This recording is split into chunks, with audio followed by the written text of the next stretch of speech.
Hi everybody, moving on to week 8. We're going to be talking about the quadratic formula today. The quadratic formula is one of the last types of factoring that we're going to talk about.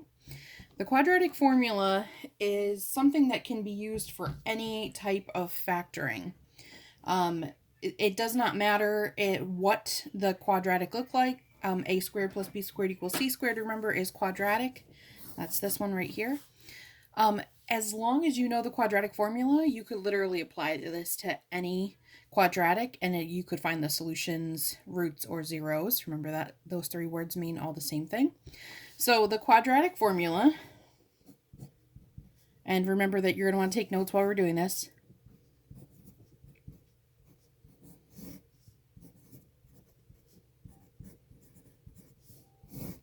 is this formula right here. Now, you don't have to memorize this. If you were to have to use this, say we were going to take the Regents exam this year, which we're not, then you would be given this to use in the reference section. You wouldn't have to memorize it. A lot of people do memorize it because it's not that difficult. When I learned this, I learned it to the song Pop Goes the Weasel. So sorry for the terrible singing, but it would go something like this. X equals negative b plus or minus the square root of b squared minus 4ac all over 2a. So it's just a way to remember it while we were working on these formulas. There's a bunch of different songs that people have come up with to help you with that, which if we were in class, I would definitely show you those videos, but feel free to look those up if you like. So with the quadratic formula, all you're going to do is, in order to fill this in, with your quadratic, you have to identify a, b, and c, and then substitute those values in and solve for your solutions. Note that there can be one solution, two solutions, or no solutions. So if you want to take a second and put this whole thing, including the example, into your notes, I'll wait. I'm going to pause this here for you guys to do that. Okay, so here is how this works. With this example, remember we've got a squared plus b squared plus c squared.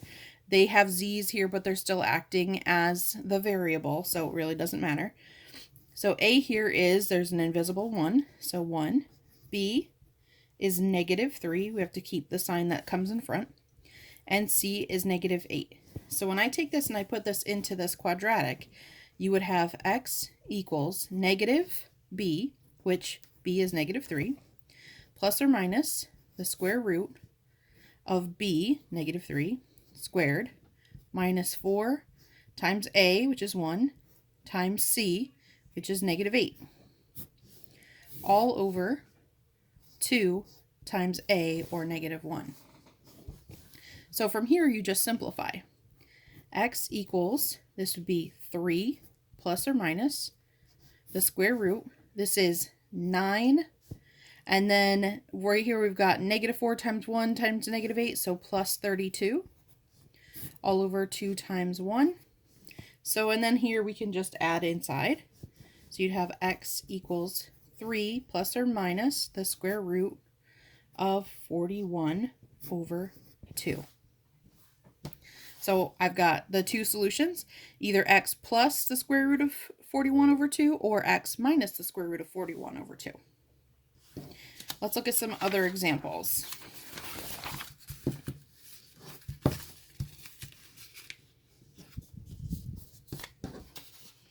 So in this example, notice it gives you the a, the b, and the c. So we would have x equals negative b, which is negative 2. I'm going to write this up here just as a reminder. X equals negative b plus or minus the square root of b squared minus 4ac all over 2a.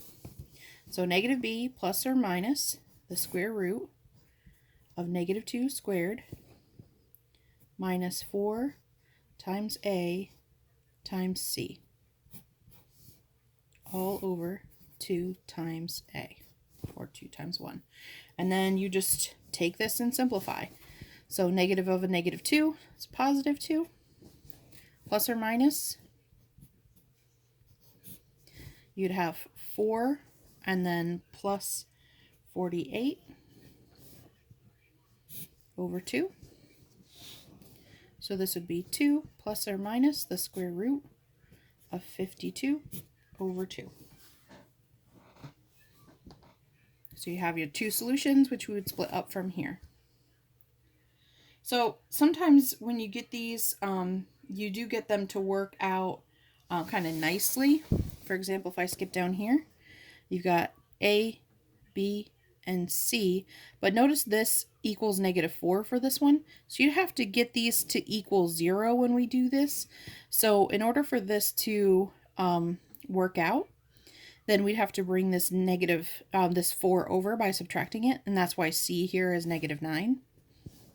So if I take this and use the quadratic, x equals negative, and then B is 3, plus or minus the square root of B squared minus 4 times A, which this time is 2, times C, this time -9, all over 2 times 2. So we would have -3 plus or minus the square root of 9 plus 4 times 2, 8 times 9, 72, all over 2 times 2, which is 4. So we would have -3 plus or minus 9 and 72 is 81 over 4. So this time, notice the square root would come out to be like a nice number. So we have -3 plus or minus 9 over 4. And then from there, you could split it up. You'd have -3 plus 9, which is 6, and 6 over 4. So you'd have x equals 6 over 4. And you'd have -3 minus 9, or -12 over 4. And then from there, if you want to simplify them even further, that's fine. So this would be -3, and this would be 1.5. Oops, sorry. All right. So the other nice thing about using the quadratic is that you can use the discriminant, which is the expression under the radical, the square root. Remember, from the entire formula, we have x equals -b plus or minus the square root of b squared minus 4ac all over 2a. But this part just underneath the square root is called the discriminant. Discriminant can tell us the number of roots or solutions that an equation have, and if the roots are real or imaginary. So what happens here is that you're going to have something where when the discriminant is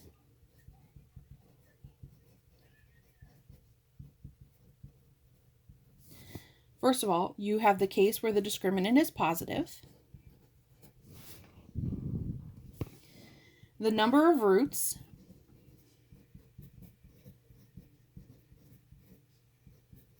is, if you have a positive underneath the discriminant, you're going to end up with 2 roots. Just like we had in our previous examples, when this number right here was positive, we ended up with 2 answers. Okay, and the roots are real, somewhere in the real numbers. Now, when the discriminant is 0, if you were to solve that and you were to get something where the number underneath the square root is 0, then the number of roots that you have is 1, and the roots are still real. Now, what happens when the discriminant is negative?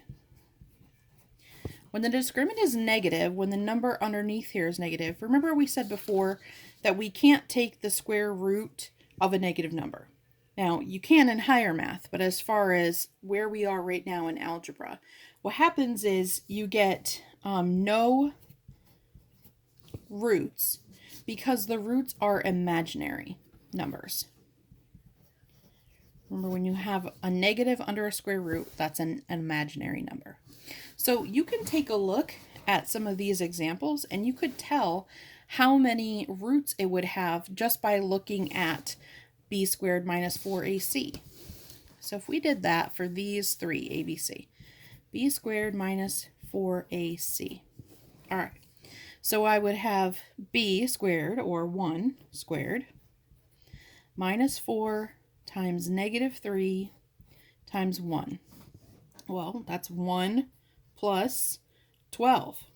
So that's 13. We would have 2 real roots. What about here? If we took this and we did b squared, or 4 squared, minus 4 times 1 times 8. Well, 4 squared is 16. And I would have minus 32. Well, that would be equal to negative 16. And since this negative under the square root, we would have no roots, so we'd have none. And they would be, the ones that we would have, they would be imaginary. Okay. Last example, I would have 6 squared minus 4ac. So 6 squared is 36, and then this is minus 36, so you'd end up with 0. And when you have 0, it's 1 real root. Okay, so sometimes it's easier to see this though if it's on a graph. Maybe this isn't super clear right now, but I hope that when we turn the page, that when I look at this next part, I can explain it a little better. And I'm sorry that the graphs are a little bit light, but hopefully we'll get through this anyway. So the graphs of quadratic equations tell you how many roots or solutions or zeros there are.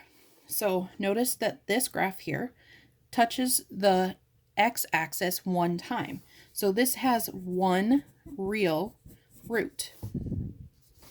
This does not touch the x-axis at all, so this is none, and they're imaginary. Okay. This one goes through the x-axis twice, so this would have 2 real roots. This would also have 2 real. This would have 1 real. And this does not go through the x-axis, so this would also be none or imaginary. Okay, that's it for this week. Just using the quadratic formula and looking at the discriminants. Hopefully you guys are doing well, and we'll talk soon.